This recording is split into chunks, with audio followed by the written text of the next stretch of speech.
Mirsa 380 buku nubuat yang ditulis oleh almarhum Justus Gideng mulai dibuka oleh Jaringan Doa Tim Pemulihan Indonesia atau JDTPI di Kota Soe, Kabupaten Timur Tengah Selatan. Buku-buku tersebut ditulis selama 20 tahun dan tersimpan rapi dalam 7 buah lemari. Inilah buku-buku yang ditulis oleh almarhum Justus Gideng yang tersimpan dalam 7 buah lemari dengan jumlah buku yang ditulis sebanyak 380 buku. Penulisan buku ini berlangsung 20 tahun lebih. Namun karena almarhum telah meninggal dunia sehingga buku-buku berisi pesan rohani baru diketahui. Pembukaan buku perdana dilakukan bertepatan dengan Kongres Jaringan Doa Tim Pemulihan Indonesia atau JDTPI yang ke-7 di Kota Soe.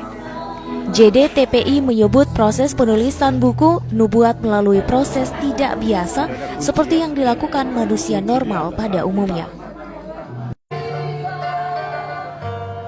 Paling istimewa dan kuat adalah karunia nubuatan.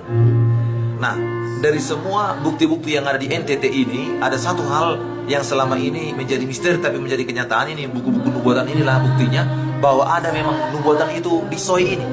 Ada yang menulis matanya buta dan kemudian lumpuh dan dia tuli tapi bisa menulis buku dalam 7 lemari. Dan ini kurang lebih sudah ada 20 tahun lebih ditulis, baru hari ini dibuka. Jadi apa yang dialami oleh Daniel dulu di zaman Nebukadnezar bahwa dukun-dukun dikalahkan dari agama-agama lain. Buku nubuat adalah ilham yang diturunkan oleh Tuhan lewat hambanya dan melalui tuntunan Roh Kudus. Meskipun kondisi penulis waktu itu tuli dan buta, namun bisa menghasilkan buku-buku berisi pesan rohani untuk umat Kristiani agar bisa menghadapi akhir zaman dengan terus berdoa. Yang membuka dokumen-dokumen. Nah, dokumen ini ya yang kita tahu bersama ditulis oleh almarhum Bapak Justus Gideng. Namanya ini dokumen nubuatan. Nubuatan ini artinya ilham yang diturunkan oleh Tuhan lewat hambanya dan tentu ini di bawah tuntunan Roh Kudus. Nah, memang beberapa dalam pergumulan kita sampaikan bahwa ini tulisan tangan secara manusia.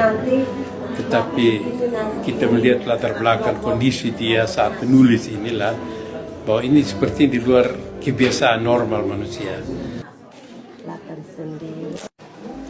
Buku-buku nubuat ini nantinya akan ditelaah secara teologis untuk mengetahui makna yang terkandung di dalamnya bagi kepentingan warga, gereja, dan pemerintah saat ini.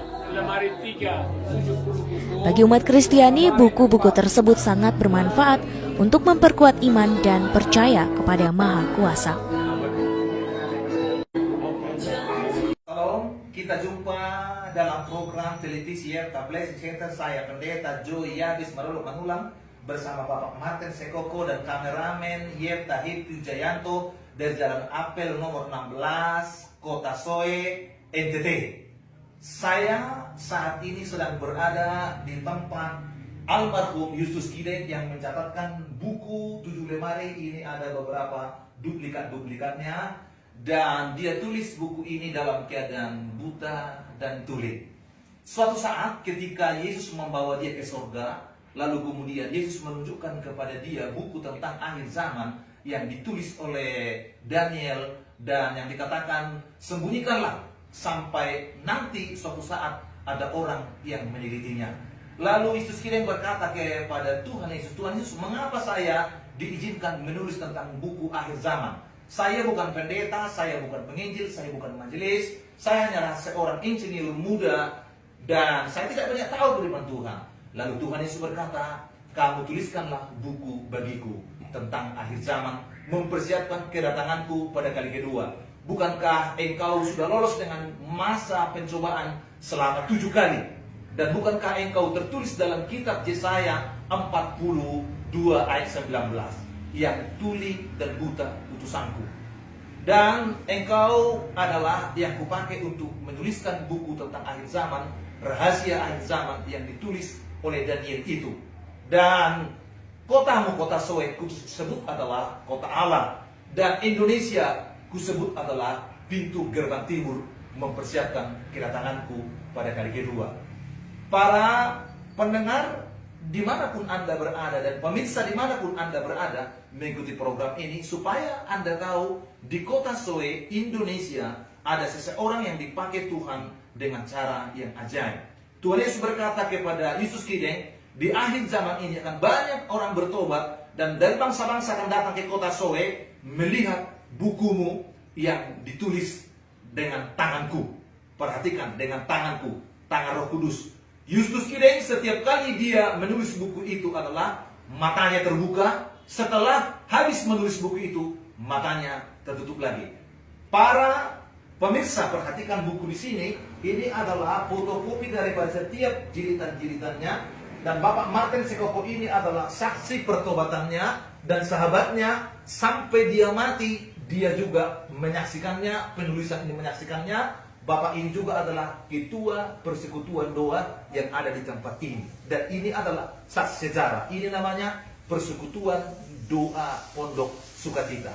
Para pemirsa dimanapun Anda berada, supaya Anda juga boleh mendoakan program ini, supaya Anda juga boleh membantu program ini, masuknya nubuatan ini, di dalam ada 7 lemari bagaimana dipersiapkan selama 20 tahun, itu belum bisa dibuka, baru tahun lalu oleh JDTP dibuka. Mari sebentar kita lihat ke depan. Kita lihat ke depan, dan inilah ruangan di mana almarhum Justus Kideng mencatatkannya selama 7 tahun. Perhatikan ini ada beberapa tempat dibuat, tempat ruang Maha Kudus, ruang kudus dan pelataran. Ini adalah lemari di mana buku itu tersimpan dengan rapi. Coba perhatikan para pemirsa, bukunya dengan rapi dibuat. Bagaimana orang buta bisa mempersiapkan ini kalau bukan Roh Tuhan. Perhatikan buku-bukunya di dalam ini, perhatikan semuanya. Beginilah setiap 7 lemari. Mohon kameramen diperhatikan juga, disorot dulu setiap lemari yang ke-7 ini. Yang di samping di belakang juga boleh diambil sebentar. Ya, di samping itu juga ini 7 lemari ada semuanya satu-satu. Ya, pelan-pelan semuanya.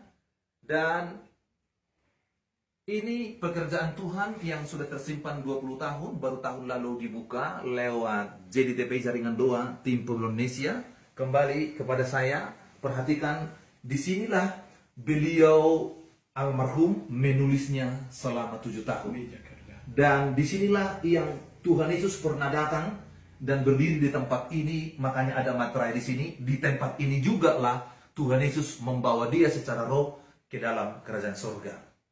Jadi hari ini saya bersama dengan Pak Martin Sekoko di sini dan kameramen Yeta Hipi Wijayanto, bagi umat Tuhan, para pendeta, para penginjil, para majelis, dan siapapun yang mengikuti program televisi Yeta Blessing Center ini, datanglah ke tempat ini menguji, menelitinya, apakah kebenaran, kebohongan, apakah bersumber daripada Tuhan. Anda sendiri yang menentukannya. Tuhan Yesus memberkati. Sampai jumpa di waktu yang akan datang.